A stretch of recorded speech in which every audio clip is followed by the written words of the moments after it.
वेत्तारं कर्मभूभृतां ज्ञातारं विश्वतत्त्वानां वन्दे तद्गुणलब्धये वन्दे तद्गुणलब्धये।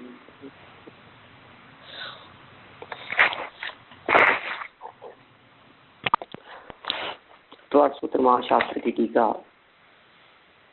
तत्पात्रराज वार्तिक नामक ये ग्रंथ है और इस ग्रंथ में 20वें सूत्र की अपनी चर्चा चल रही थी। पहले अध्याय के मूल सूत्र श्रुतम मतिपूर्वम द्वयनेक द्वादश वेदम। श्रुतम मतिपूर्वम द्वयनेक द्वादश वेदम सूत्र का अर्थ तो आप लोगों के ज्ञान में उपयोग में बिल्कुल स्पष्ट होगा ही। श्रुत ज्ञान मति ज्ञान पूर्वक होता है और उसके दो अनेक और 12 है, इस तरह से भेद हैं। अंग प्रविष्ट और अंग बाह्य। अंग प्रविष्ट के 12 भेद और अंग बाह्य के अनेक भेद हैं। अंग प्रविष्ट के जो 12 भेद हैं उन 12 भेदों की चर्चा हमने यहाँ कल प्रारंभ की है, जिसमें आचार्य देव यहाँ कहना चाहते हैं कि भाई भगवान महावीर स्वामी की जो वाणी थी वो मानो हिमाचल पर्वत के समान है और उसमें से यह जनवाणी रूपी वचन गंगा निकली, जिसे गणधरों ने 12 अंगों के माध्यम से रच दिया, उसमें विभाजित कर दिया। उन 12 अंग जो हैं उनमें कौन कौन से अंग में किस किस विषय का वर्णन है, यह बात यहाँ बतलाई गई। आचार अंग, आचार का वर्णन। सूत्रकृतांग, कल्प अकल्प छेदोपस्थापना व्यवहार धर्म क्रियाओं का वर्णन। स्थानांग में स्थानों की चर्चा और समवायांग में समानता देखने वाली बातों की चर्चा। व्याख्या प्रज्ञप्ति, व्याख्याएं की गई है 60,000 प्रश्नों के माध्यम से। ज्ञात्र धर्म कथा, कथाओं का वर्णन है, आख्यान है अनेक प्रकार के। उपासक अध्ययन, इसमें श्रावकों की चर्चा है। अंतःकृत दशांग, जो अंतःकृत केवली हुए हैं ऐसे 10 केवलियों की कथा का वर्णन है। अनुत्तरोपातिक दशांग, अनुत्तरोपातिक दशांग अनुत्तरों में जाने वाले जो ऐसे 10 विशिष्ट व्यक्ति हैं, विजय वैजयंत जयंत अपराजित और सर्वार्थ सिद्धि, जो भगवान महावीर स्वामी के समय में जो तप साधना और ध्यान के बल पर थोड़ी सी कमी रह जाने की वजह से मोक्ष में न जा सके, निर्वाण को प्राप्त न हो सके और अनुत्तरों में ही जाकर के उत्पन्न हो गए, ऐसे अनुत्तरोपातिक दशांग में उन सब का वर्णन है। फिर प्रश्न व्याकरण 10वां अंग है, जिसमें अनेक प्रकार के प्रश्नोत्तरों की चर्चा आक्षेप विक्षेप नयों आदि के माध्यम से, युक्ति से, तर्क से, न्याय से, नय से, इन सब से। विपाक सूत्र 11वां अंग। विपाक माने फल, पुण्य पाप फल की चर्चा जहाँ हो उसका नाम है विपाक सूत्र। और 12वें अंग का नाम है दृष्टिवाद। यहाँ से अपने को चर्चा आगे बढ़ानी है। पेज नंबर 216 है। कल मैंने एक बात कही थी द्वादशांग के संदर्भ में, थोड़ा सा यदि आप लोगों को भ्रम हो गया हो तो मैं उस बात को क्लियर करना चाहता हूँ। 11 अंग और 14 पूर्व, इसका अर्थ द्वादशांग नहीं होता है। बहुत सावधानी से समझना, बारीक बात है भाई। 11 अंग और 14 पूर्व का मतलब पूरा द्वादशांग नहीं होता है।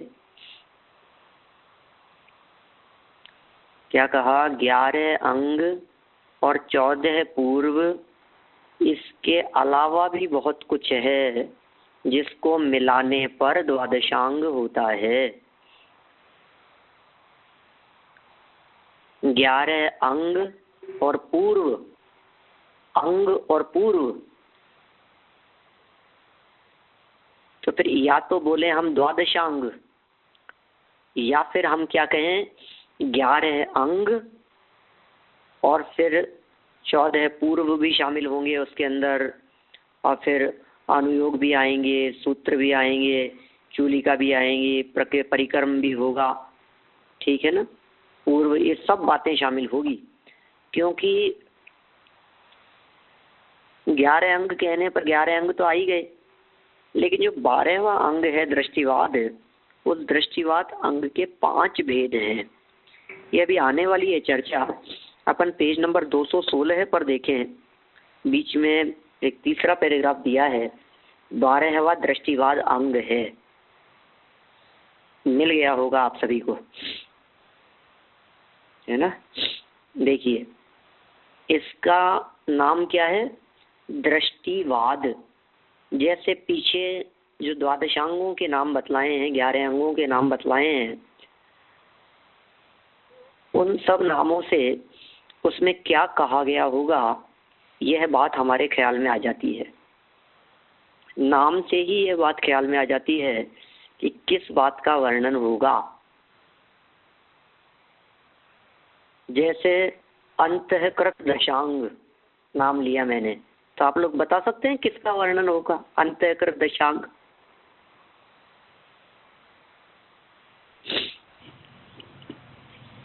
वो मुनिराज उत्सर्ग में उसका वर्णन होता है, तब अंतःकृत दशांग। देखिए अंतःकृत केवली, अंत 10 अंग, 3 टुकड़े हो गए ना इसके, अंतःकृत 10 अंग, अंतःकृत दशांग।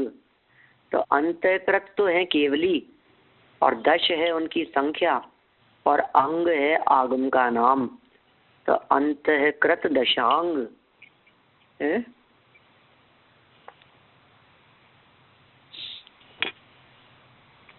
देखिए इसी तरह से दृष्टिवाद, दृष्टि और वाद, वाद मतलब होता है मत, दृष्टि मतलब भी मत लिया जा सकता है, और वाद मतलब कहना। ये कहते हैं स्यादवादियों के द्वारा, एकांतवादियों के द्वारा, अनेकांतवादी, वाद कुवादियों के द्वारा, कुवाद, वाद मतलब जिनका एक अलग संप्रदाय है, जिनका एक अलग मत चलता है, जिनकी एक अलग परंपरा चलती है, ऐसे व्यक्ति। दृष्टिवाद, उनकी अलग अलग दृष्टियों का वर्णन जहाँ हो, ऐसा अंग वो है दृष्टिवाद।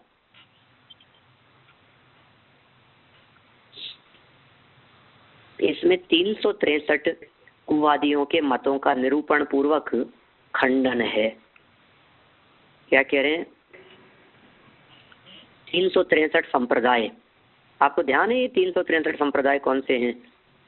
इसमें इन्होंने इसके विभाजन किए हैं, इतना तो के लिए स्मरण रखने योग्य बात है। कौन सी बात स्मरण रखने योग्य? गुणस्थान में आपने बताया, गुणस्थान विवेचन करते समय आपने बताया था। हाँ बताएं। नहीं अभी क्या था वो याद तो नहीं है हमको। अब याद नहीं है, मगर आपने बताया था वो याद है। हाँ चलिए मैं वापस बताता हूँ।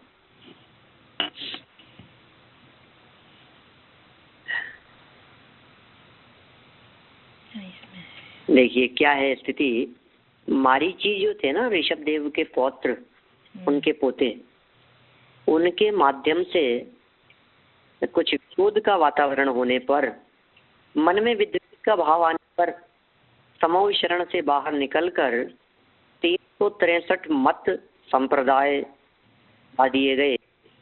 जो अन्य मतियों के हुए। मतलब मारीची ने 363 मतों की स्थापना की। ठीक है ना, अपने को पता है ना। हाँ जी। तो मारीची ने जिन 363 मतों को चलाया था, जिन मिथ्या मतों का उसने प्रचार किया था, जो उसने बनाए थे, उसमें से 4 प्रकार के मूल संप्रदाय हैं। मुख्य 4 संप्रदाय हैं, फिर उनमें एक एक के टुकड़े बहुत सारे हैं। जैसे पहले संप्रदाय का नाम है क्रियावादी। सबसे ज्यादा बड़ा हिस्सा इनका है क्रियावादियों का।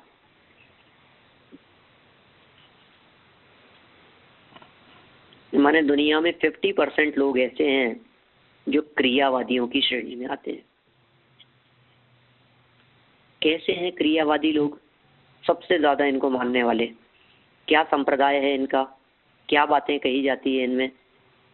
देखिए, उनका खंडन है इसमें दृष्टिवाद अंग में।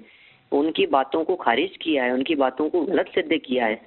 एक प्रकार से बहुत अद्भुत न्याय इन ग्रंथों के अंदर भरा हुआ है, इस अंग में भरा हुआ है, दृष्टिवाद अंग में।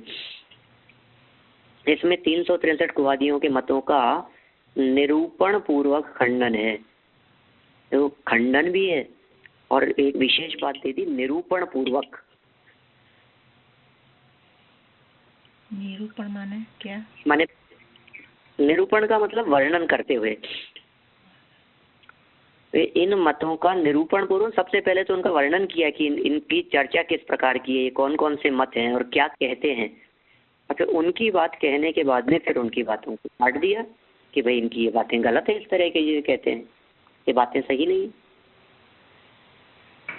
देखिए, कल काणे विद्धि कौशिक हरिश्मश्रु मांचटिक रोमश हारित मुंड अश्वलायन आदि क्रियावादियों के 180 भेद हैं। क्या भेद हैं, क्या नाम है, किस प्रकार के संप्रदाय हैं, अभी तो जिसकी जो ही जाने। अपन इतना जरूर जान रहे हैं, यहाँ समझ रहे हैं कि ये क्रियावादियों के संप्रदाय हैं जो क्रियाओं में फंसे रहते हैं, क्रियाओं में रहते हैं। क्रियावादी कौन होंगे? जो कहेंगे ना कुछ करने से मोक्ष होगा। भाई साहब, आपको धर्म करना है तो करो भाई, कुछ तो प्यार धर के क्यों बैठे हो? अकेले ज्ञान के पे बैठे रहने से क्या होगा? आप अकेले ज्ञान ही के भरोसे बैठे रहो और सोचो कि इससे हमारा कल्याण हो जाएगा, तो इस धोखे में मत रहना आप। ज्ञान के भरोसे बैठे रहने से कल्याण नहीं होता। हाथ पे हाथ धर करके बैठे रहने से मुक्ति मिलने वाली नहीं है, सच्चा सुख मिलने वाला नहीं है। इसलिए यदि आप सच्चे सुख को प्राप्त करने की इच्छा रखते हो, यदि आप ये चाहते हो कि सच्चे सुख की प्राप्ति हो, तो कुछ न कुछ करो। व्रत करो, उपवास करो, क्रिया करो, माला फेरो, जाप करो, संयम से रहो, है इन क्रियाओं का पालन करो, अनुलोम विलोम करो, प्राणायाम करो, घूमने जाओ, श्वास को रोको, श्वास को ऊपर नीचे करो, एक टांग पे खड़े हो जाओ, हाथ पे हाथ धर के खड़े रहो, उपवास किया करो, भोजन का त्याग किया करो, पानी पीने का त्याग कर दो, जमीन पे सोया करो, चटाई पे सोया करो कि पाटे पे रहा करो, कि इस चीज को इस तरह से त्याग किया करो, उंगलियों को ऐसे रखा करो, हाथ को ऐसे रखा करो, इस प्रकार बैठा करो, ऐसे कमर सीधी किया करो, करो करो करो करो की भाषा जहाँ होगी ऐसा करना चाहिए, ऐसी क्रिया होनी चाहिए। वो सब किसके संप्रदाय हैं? क्रियावादियों के। ये दिखता है ना, बोलो सारे जगत में धर्म के नाम पर क्या कहा जाता है? करो साहब, कुछ तो करो। आप भी धर्म करो। आप कैसे करें? किसी को आया करो, ध्यान कराएंगे आपको, उससे धर्म होगा। ध्यान करने की चीजें।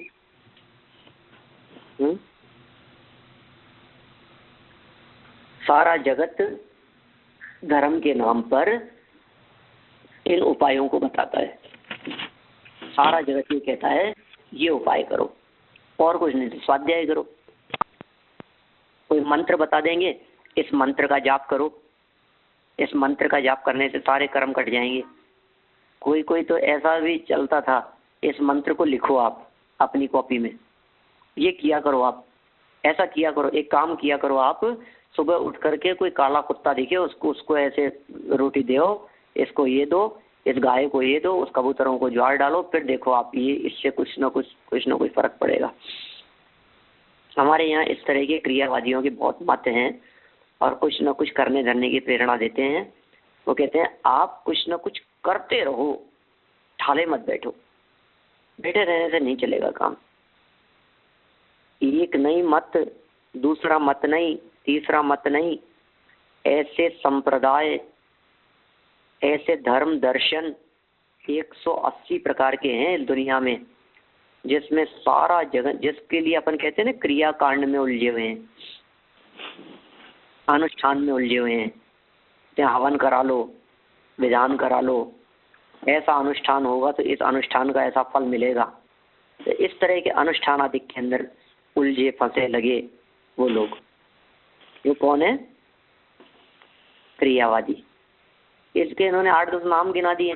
अब नामों से तो अपन पहचानते नहीं है ना, इनसे परिचय नहीं है अपन लोगों का। टोलकल संप्रदाय है, कौशिक संप्रदाय है, हरिश्मश्रु, कभी सुने आपने? हमने कुछ कुछ नाम ऐसे लगते हैं जैसे कुछ कुछ सुने हुए ऐसे हों, ऐसा अनुभव में आता है। मुंड संप्रदाय है, आश्वलायन, हारित, ओमश। चलिए, ये हो गई क्रियावादियों की बात। अब आगे कहते हैं मरीचि कुमार नाम का संप्रदाय है, कपिल, उलूक, गार्ग्य, व्याघ्रभूति, वादवली, माठर, मौदगलायन आदि अक्रियावादियों के 84 संप्रदाय हैं। वो क्या कहते हैं? अक्रिया मत करो। 363 संप्रदायों में कितने संप्रदाय ऐसे हैं जो क्रियावादियों के हैं?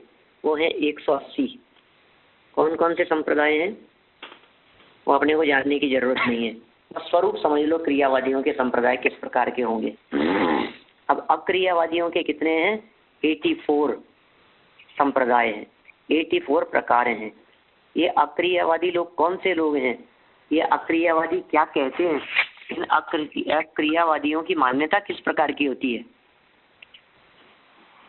कि क्रियावादियों की किस प्रकार की होती है? तो बताए, क्रियावादियों की मान्यता करने की होती है। अनुष्ठान आदि क्रियाकांडों को करने से धर्म होगा। तो अक्रियावादियों की मान्यता कैसी होगी? कि नहीं करने से धर्म होगा। मत करो, कुछ मत करो, ऐसा मत करो, ऐसा मत करो, ऐसा मत करो, नहीं करो।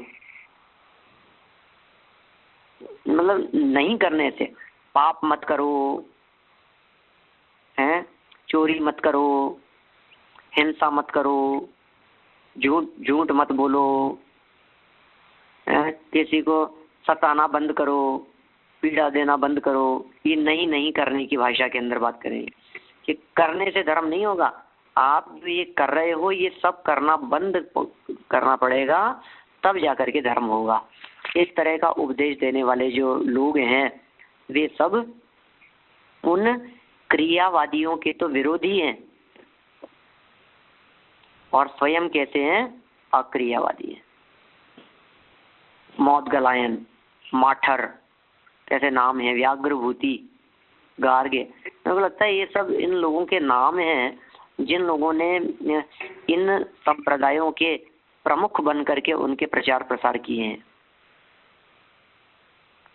क्योंकि इन संप्रदायों के नाम भी है ना, ये सब इस आधार पर पड़े हैं। जैसे कपिल, मरीचि कुमार, मतलब नाम है उन लोगों के। तो मरीचि कुमार जो हैं वो भी समर्थक रहे होंगे क्रिया नहीं करने के। कपिल है, उलूक है, गार्ग्य है, नाम ही है सब लोगों के। और जो उसके प्रमुख रहे उन्होंने उसके आधार पर, जैसे बौद्ध संप्रदाय है तो बुद्ध ने चलाया इसलिए बौद्ध कहलाए, बुद्ध के आधार पर नाम बौद्ध हो गया। इसी तरह से जैन कौन? जिन ने चलाया इसलिए जैन हो गए, जिन के भक्त सो जैन। अब जिन सदा काल हैं, जिन होते रहे हैं, होते रहेंगे, जिनके भक्ति जैन कहलाते। ईसा से चालू हुआ इसलिए ईसाई धर्म हो गया, ठीक है। तो इसी तरह से ये अक्रियावादियों के 84 संप्रदाय हैं जो नहीं करने की ही चर्चा करते हैं। उनके पूरे संप्रदाय में नहीं नहीं नहीं नहीं नहीं, बस त्याग ही त्याग की बात मिलेगी। चलिए, क्रियावादी अक्रियावादी के बाद में अज्ञानवादियों के 67 भेद हैं। अज्ञानवादियों के कितने भेद हैं? 67। साकल्य, वाकल्य, कुथुमी, सात्यमुग्र, नारायण, कठ, माध्यन्दिनी, माध्यन्दिन, मौद, पैपलाद, बादरायण, अम्बष्ठी, कृदौ विकायन, वसु, जैमिनी आदि अज्ञानवादियों के 67 भेद हैं। मैं कहता हूँ ना कई बार, अज्ञानवादी कैसे लोग हैं? ये वो लोग हैं जो अज्ञानी अज्ञान की चर्चा करते हैं। ये वो लोग हैं जो ज्ञान का निषेध करते हैं। ये ऐसा संप्रदाय है जो संप्रदाय ये कहता है कि सब झगड़ों की जड़ ज्ञान है। सारे विवाद, सारे झगड़े, सारी परेशानियां, ये सब ज्ञानियों में होते हैं। अज्ञानियों को हमने कभी लड़ते ही नहीं देखा। ज्ञानी होते हैं वही बहस करते हैं, ऐसा नहीं ऐसा है, वो कहता है ऐसा नहीं ऐसा है, नहीं ये मान्यता गलत है, वो कहता है नहीं मानने में ऐसा आएगा, वो ऐसा मानने में ऐसा।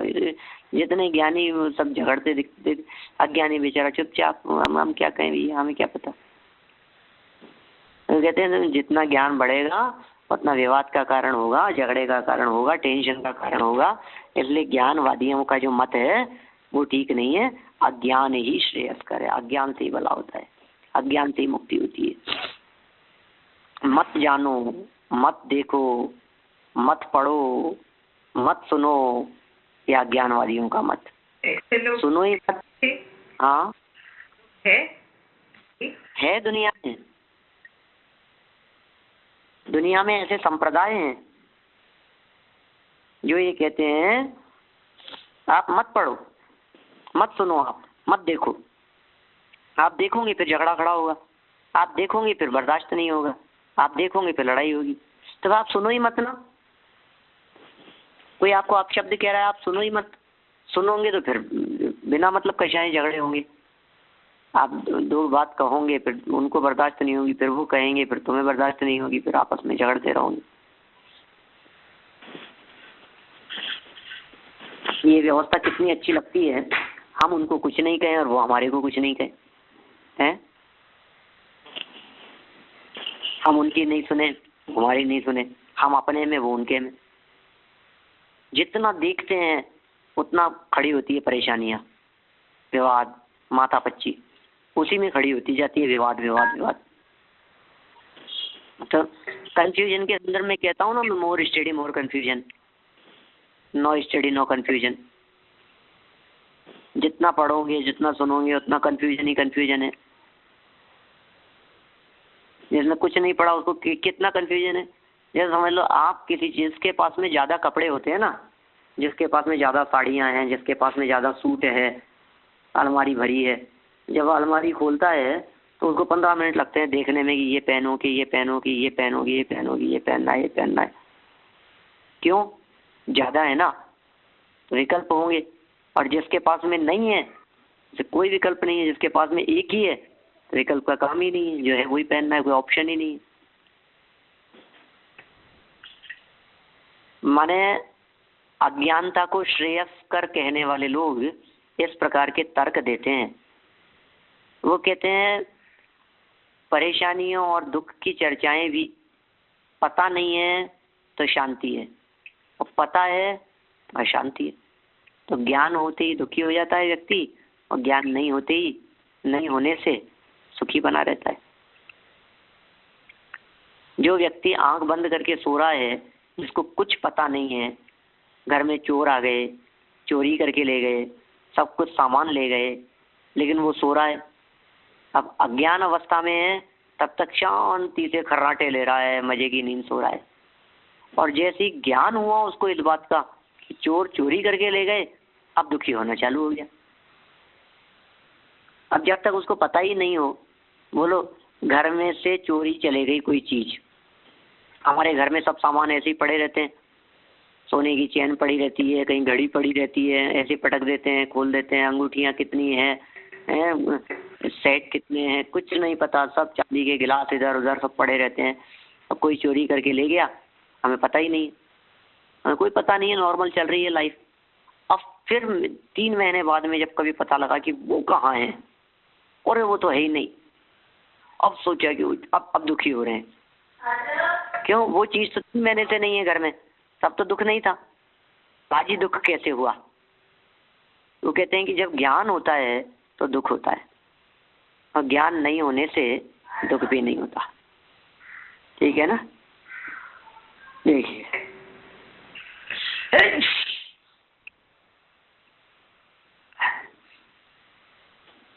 आगे अज्ञानवादियों के 67 भेद हो गए। ये आगे बढ़ता हूँ मैं, और बहुत सारी बातें कही जा सकती है, उनकी तर्क हमने तो पढ़े हैं, ये सब हमने एमए में सब दर्शनों के संदर्भ में बहुत विस्तार से व्याख्याएं पढ़ी है। इनको मानने वाले किस किस प्रकार के लोग होते हैं, और वो संप्रदाय वाले अपने मत के समर्थन के लिए किस प्रकार के तर्क देते हैं कि हमारी बातें सच्ची है। वे आप यदि उस संप्रदाय वालों के तर्क सुन लो तो आप बिल्कुल उनके अनुसार चलने लग जाओ, आप ये समझो कि हाँ वास्तव में अज्ञानी बालाजी साहब बात तो सच्ची है, बिल्कुल सच कह रहे हो, ये तो बिल्कुल हकीकत है। जितना किसी की एक्सीडेंट, दुर्घटना, मौत की खबरें सुनते हैं हम, वो पीड़ित हो जाते हैं, दुखी हो जाते हैं। अब कहते हैं अब आपको पता ही नहीं हो तो शांति से बैठे रहो। हमारे हैं एक जानकार रिलेटिव जो पिछले 18-20 साल से बिस्तरों पर हैं, कुछ सुनाई नहीं देता उनको और आंखों से कुछ दिखाई नहीं देता, और सब काम अपना करते हैं, किसी के सहयोग से बोलते हैं लेकिन सुनते नहीं हैं, और आंखों से दिखाई देता नहीं है, लेकिन हाथ में घड़ी चाहिए उनको बांधने के लिए, आंखों से दिखता नहीं है कुछ भी। और ठीक है शांति से। अब घर में किसी की फिर 20 साल से 85 साल की उम्र है उनकी, 20 साल से ये हालत है उनकी। घर में किसी की मौत हो जाती है, कुछ हो जाता है, तब भी उनको कुछ बताते नहीं है, तो शांति से अपने रोटी खाते हैं, बैठे रहते हैं, हाथ में माला लेकर के जाप करते रहते हैं। उनको कुछ उनको पता ही नहीं है, तो उनको कोई दुख भी नहीं है, कोई तकलीफ नहीं है। 4 बेटियों में से एक बेटी का स्वर्गवास हो गया, उनके किसी और का स्वर्गवास हो गया, किसी का एक्सीडेंट हो गया, किसी को भारी दुर्घटना हो गई, उनको कुछ बताते ही नहीं है।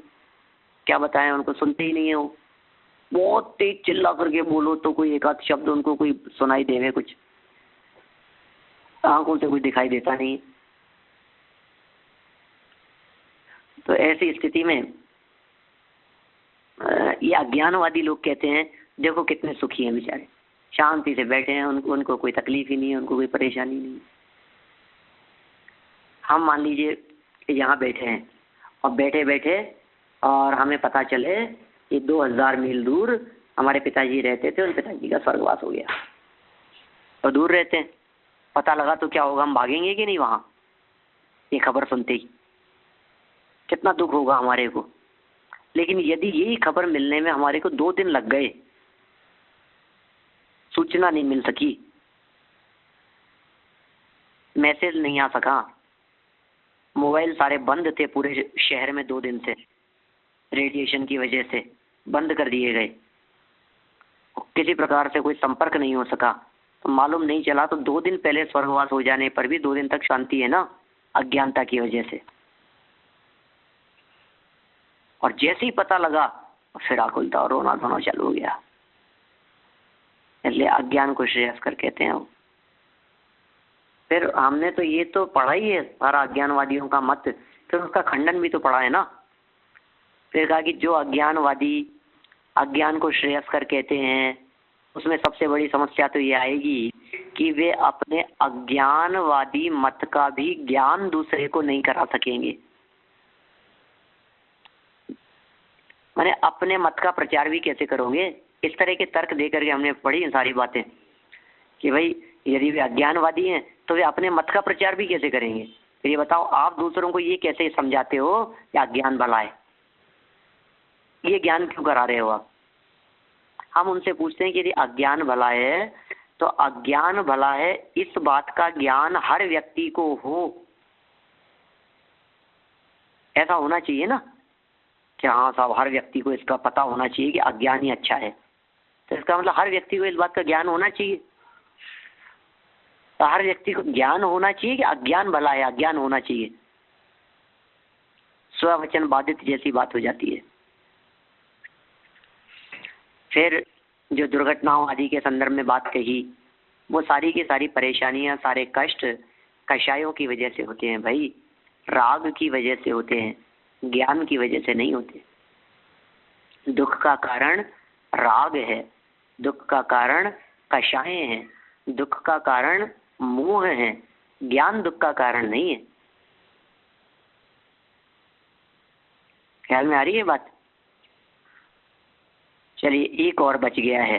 4 प्रकार बतलाए हैं 363 में।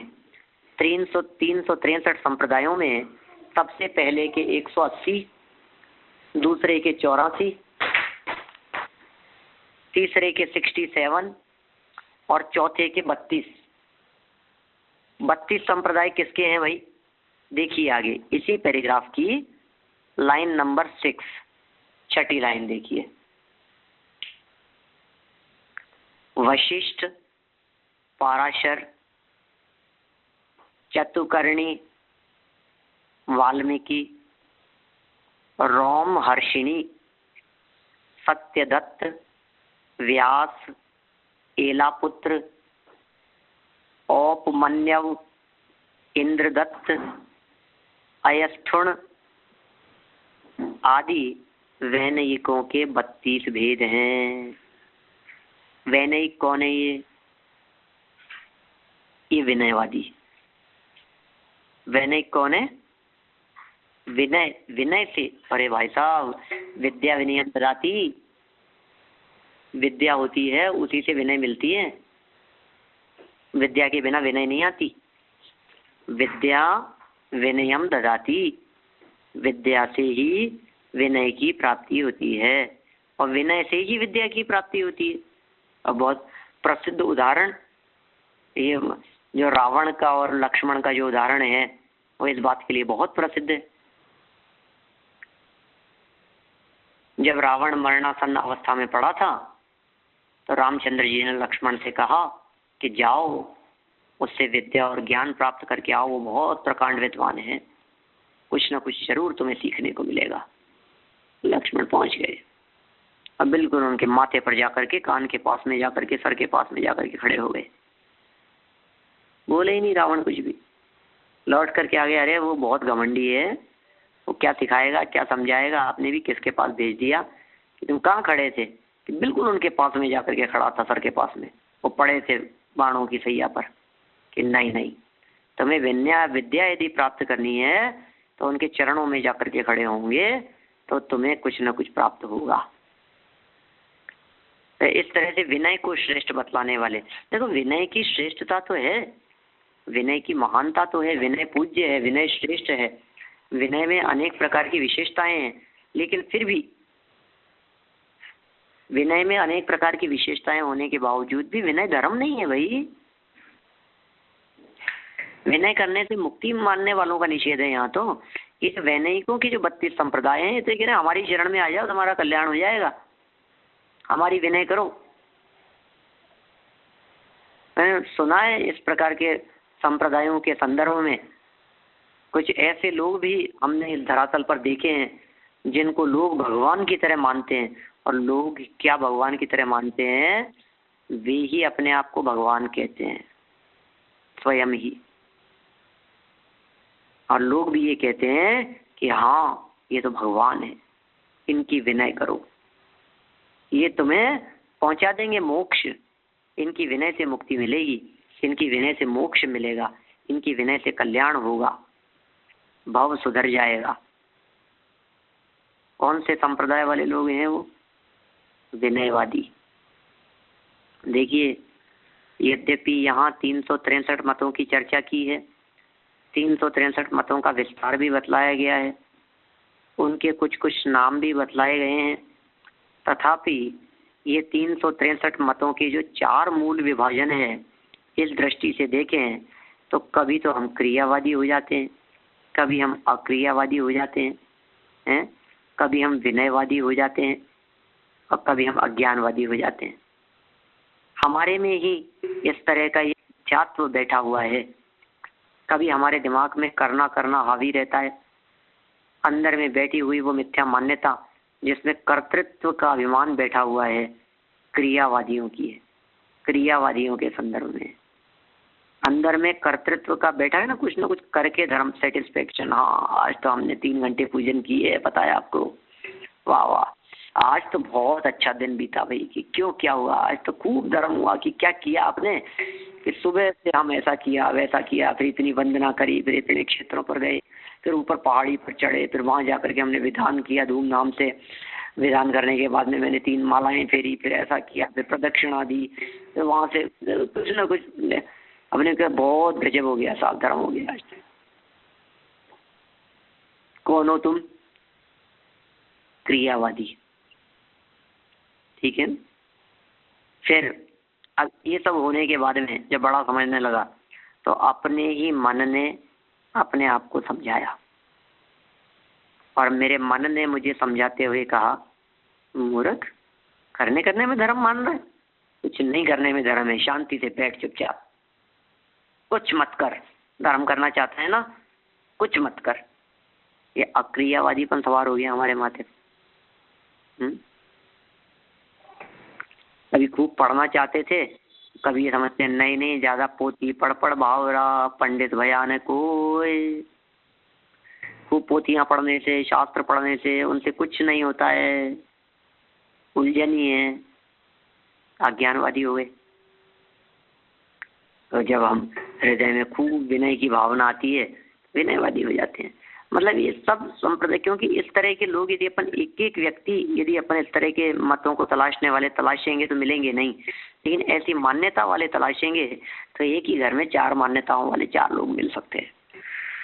पंडित जी, हाँ, ये जो वशिष्ठ और वाल्मीकि है, जो वाल्मीकि ऋषि बन गए थे, मुनि थे, रामायण में कह सकते हैं अपन, लेकिन अभी अपन इसमें एक्चुअल में क्या, नाम की समानता होने से हम किसी का अनुमान नहीं लगा सकते। वे भी हो सकते हैं। व्यास, ठीक है था व्यास। हाँ, ये सब नाम अपने को सुने सुने लगते हैं ये। अजय व्यास सत्य वचन द्वयम, परोपकार पुण्याय पापाय परपीड़नम, है ना, व्यास का वचन है। हाँ। कहते हैं 18 पुराणेषु व्यासस्य वचन द्वयम, 18 पुराणों का सार व्यास जी ने अपने शब्दों में लिखा। हो सकता है विनयवादी हों, एला पुत्र जो हैं ये भी, इंद्रदत्त का नाम सुना है, पराशर का नाम सुना है अपने, वाल्मीकि का, वशिष्ठ का, सब नाम सुने हुए लगते हैं अपने को। तो कहीं हो सकता है, अभी तो वाल्मीकि ने तो रामायण भी लिखी है, लेकिन ये रामायण कर्ता वाले वाल्मीकि हैं या दूसरे वाल्मीकि हैं, ये बात दावे से नहीं कही जा सकती। अपन इस बात का स्पष्ट रूप से प्रतिपादन नहीं कर सकते कि कौन से हैं।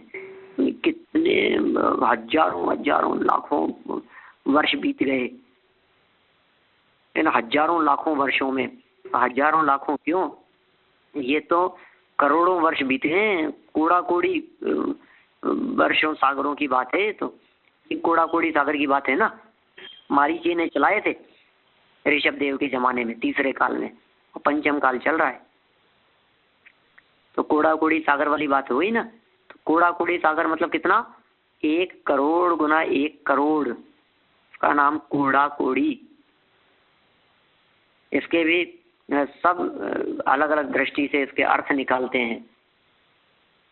दुनिया में रिसर्च करने वाले साइंटिस्ट बहुत हैं जो शोध खोज में लगे रहते हैं, और सबके अपने अपने चिंतन चलते हैं, और इनके भी अलग अलग प्रकार से अर्थ निकालते हैं। खैर अपने को तो जो आगम में जो अर्थ अपन ने पढ़ा है, कूड़ा कूड़ी सागर का काल है, 42,000 वर्ष कम। इतने लंबे काल में कितने वाल्मीकि हुए होंगे, कितने वशिष्ठ हुए होंगे, कितने व्यास हुए होंगे। अब कौन से व्यास? अब भरत की चर्चा चलती है तो कई भरत सामने आ जाते हैं।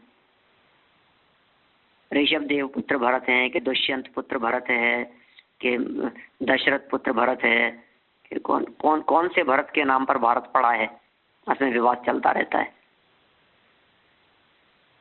चलिए खैर, अपन तो इतना समझ ले रहे हैं कि इस प्रकार के संप्रदाय, वास्तव में इनको अपन अलग अलग संप्रदायों के रूप में न देखें, इनको अपन मान्यता के रूप में देखें कि इस प्रकार की मान्यता वाले लोग दुनिया में मौजूद है।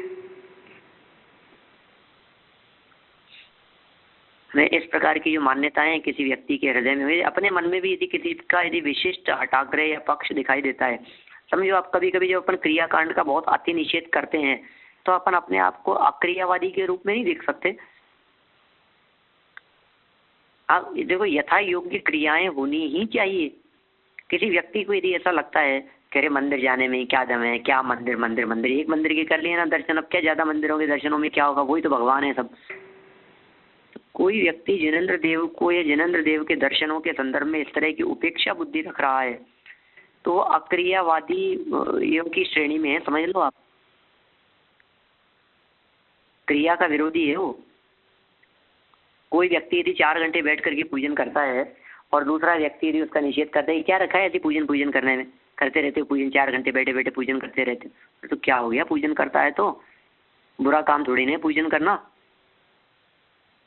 हम अक्रियावादी हो रहे हैं किसी उसमें, किसी हद तक, और किसी हद तक हम क्रियावादी हो रहे हैं। यदि क्रियाओं को करके यदि हमारे को संतुष्टि दिखती है, सेटिस्फेक्शन दिखता है, तो अपने ही अंदर के चोर को पकड़ने का प्रयास करें हम, तो किसी और की क्या बात करें।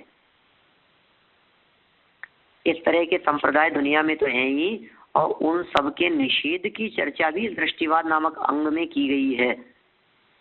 अभी तक दृष्टिवाद अंग का स्वरूप बतलाया, इसके भेदों की तो चर्चा की नहीं है। 5 वेद है, उनकी चर्चा तो अभी सूत्र की व्याख्या के अंदर आगे विस्तार से की जा रही है।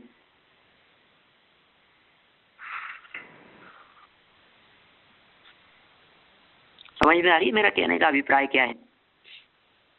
हम अतिवादी न बने, कोई पक्ष हमारे दिमाग में कोई ऐसा हावी नहीं हुए। कोई व्यक्ति समय शिखर जी की वंदना के लिए जाना चाहता है, तीर्थ यात्रा करना चाहता है, और उसको कोई व्यक्ति इस तरीके, अरे क्या रखा है फालतू जबरदस्ती, क्या होगा ऊपर दर्शन है नहीं, ये नहीं है, फालतू पैदल पैदल चले जाओ, और उसमें क्या है? नहीं, भावना वाली बात है भाई साहब, श्रद्धा वाली बात है। आप उस क्रिया का निषेध करके, आप उस क्रिया को करने वालों का निषेध करके आप अक्रियावादियों की श्रेणी में जा रहे हैं। आप करेंगे क्या, बताओ मेरे को? अरे हाँ, कितने मंदिरों के दर्शन, क्या मंदिरों के दर्शनों की आपने वो लगा दी, तीर्थ यात्राओं के अंदर लगा दिया आपने, कहाँ उलझा रखा है? इन चीज़ों में कोई धर्म होता है? शांति से बैठ के आत्मकल्याण क्यों नहीं करते हो? हमारे जयपुर में क्या होता है, कभी कभी कुछ वो निकलते हैं, संघ निकलते हैं देव दर्शन के लिए, मंदिर दर्शनों के लिए, और 8-10 दिन का, 10-1 दिन का समय लगता है उसमें, 10-12 दिन का, जिसमें वो जयपुर के हमारे जो 350-400 मंदिर हैं, उन 400 दिगंबर जैन मंदिरों के दर्शन करते हैं। जयपुर अपने आप में एक तीर्थ है। एक लोग इकट्ठे होते हैं, एक मंदिर, फिर वहाँ दर्शन किया, फिर दूसरा मंदिर, फिर वहाँ से नज़दीकी तीसरा मंदिर, फिर नज़दीकी चौथा मंदिर, इस तरह से भर के अंदर कोई 25-30 मंदिरों के, 40 मंदिरों के दर्शन करते हैं सुबह सुबह 3-4 घंटे में, 3-4 घंटे में। ऐसे 10-12 दिन, 15 दिन का कार्यक्रम चलता है, तो पूरे जैन मंदिरों के दर्शन होते हैं। तो कोई व्यक्ति इस संदर्भ में ये बात की, क्या मतलब है, उससे क्या होगा ऐसे मंदिरों के दर्शन करने से, कौन सा धर्म हो जाएगा? हम ये नहीं कह रहे कि उसमें धर्म हो जाएगा, लेकिन हम ये कह रहे हैं कि तुम उसको उपेक्षा दृष्टि से तो मत देखो। कोई व्यक्ति पूजन कर रहा है, कोई पूजन करा रहा है, कोई पक्षाल कर रहा है, कोई अभिषेक कर रहा है, कोई धोती दुपट्टा पहन करके कर रहा है, कोई धुली सामग्री को धोता है, बहुत उत्साह से लगा रहता है पूजन करने में, और एक दूसरा जो है अक्रियावादी वो आकर के देखता है कितना टाइम वेस्ट करते हैं, पूजन धो सामग्री धोने के अंदर लग रहे हैं, चावल धो रहे हैं, घिस रहे हैं, लगा रहे हैं, कैसे कैसे कितना क्या है इन सब चीज़ों में, क्या दम है। तो हमें लगता है कि आप अक्रियावादियों की श्रेणी में जा रहे हैं। इसलिए हमारा ये जो जैन धर्म है, दर्शन है, ये बहुत बैलेंस का धर्म दर्शन है भाई। ये हठाग्रह का नहीं है, ये किसी एक पक्ष को सर्वथा स्वीकार करने वालों का नहीं है। बहुत बैलेंस रख करके हम इन सब बातों को देखें, समझे, जाने, तो ये बात हमारे ख्याल में आएगी। इस प्रकार कुल 363 भेद होते हैं, 363 भेद होते हैं इसके कुवादियों के, जिनके निषेध की चर्चा दृष्टिवाद नामक अंग में की गई है। फिर आगे कहा दृष्टिवाद के 5 भेद हैं। अब ये जो 5 भेद हैं, उन 5 भेदों में क्या बातें कही गई है, उनका क्या स्वरूप है, उनमें किस प्रकार का वर्णन है, इन सब की चर्चा अपन कल की क्लास में करेंगे। आज को हम यहीं प्राप्त है। एक प्रश्न है संजय जी, ये दृष्टिवाद जो है, ये जो आगम परमागम है, उसी का पार्ट है कि कोई दूसरा शास्त्र है? नहीं, दृष्टिवाद तो अपने पास में अवेलेबल ही नहीं है ना, है तो आगम का ही भेद। अच्छा, ठीक है तो आगम का ही भेद, लेकिन अभी वर्तमान समय में तो ऐसा कहा जाता है कि अवेलेबल नहीं है हमारे पास में। तीर्थंकर परमात्मा ने कही थी, भगवान महावीर स्वामी ने, गणधर आदि ने उन बातों को सुना था, फिर उनको सुन करके मौखिक चलता रहा। तो वो मौखिक चलता रहा तब तक तो ठीक है, लेकिन फिर जब लिखना प्रारंभ किया तब तक काफ़ी कुछ विस्मृत हो गया, तो आज पूरी तरह से अवेलेबल ही नहीं है, काफ़ी कुछ खत्म हो गया है उसमें। अच्छा, ठीक है। तो कल मैंने अलग अलग जो चीजें हैं वो पार्ट ऑफ आगम, जो उपलब्ध है वो अभी है, और जो उपलब्ध नहीं है वो पार्ट ऑफ आगम थी, मतलब वो कोई सेपरेट चीजें नहीं थी। ठीक है। हाँ, मैंने कल इस संदर्भ में एक बात कही थी, आपको ध्यान होगा। कल मैंने कहा था कि श्वेतांबर संप्रदाय में ऐसा कहा जाता है, 3-4 आगम वासनाएं जो हुई है, माधुरी आगम वासना हुई मथुरा में, वल्लभी में हुई वल्लभी आगम वासना, और 2-3 जो आगम वासनाएं हुई है, ऐसा कहते हैं उन आगम वासनाओं के माध्यम से कि आचार अंग से लेकर के, और ये जो अपने अंग है, कौन सा अंग, 11वां विपाक सूत्र, यहाँ तक का संकलन किया जा सका था। इसलिए हैं भी इस तरह के आगम अवेलेबल है, मोटे मोटे ग्रंथ मैंने देखे हैं कई लाइब्रेरियों वगैरह के अंदर। और ये जो श्वेतांबर संप्रदाय में, 13 पंथ संप्रदाय में आचार्य तुलसी और आचार्य महाप्रज्ञ ने इन आगमों के ऊपर बहुत काम किया है और प्रकाशित हैं सब आगम ग्रंथ, मूल आगम। और वो ये कहते हैं कि दृष्टिवाद नाम का जो अंग था वो विलुप्त तो हो गया, क्योंकि दृष्टिवाद के ज्ञाता भद्रबाहु थे, वो सम्मेलन के लिए उपस्थित नहीं हो सके थे। और दिगंबर जैन संप्रदाय वाले उसको स्वीकार नहीं करते, उस संकलन को और उस सम्मेलन आदि को। तो वो ये कहते हैं कि 11 लुप्त हो गए थे, 12 के थोड़े बहुत ज्ञाता बचे थे, तो तदनुसार ही थोड़ा बहुत जितना उपलब्ध है 12वें का पार्ट है, तो दोनों को मिला दो, पूरा द्वादश अंग हो जाता है। ऐसी चर्चाएं भी कुछ लोग करते हैं। मैंने कल सम्मेलन बात कही थी थोड़ी बहुत। चलिए कोई बात नहीं। तो जो भी उपलब्ध है सब आगम है, कुल मिलाकर के बात ये है। और कहीं कहीं टुकड़ों में, किश्तों में, गोमटसार आदि ग्रंथों में इन अन्य मतावलंबियों की भी चर्चाएं करके उनके निषेध की चर्चा की है। चलिए, और कुछ पूछना हो तो बोलिए, नहीं तो जनवाणी।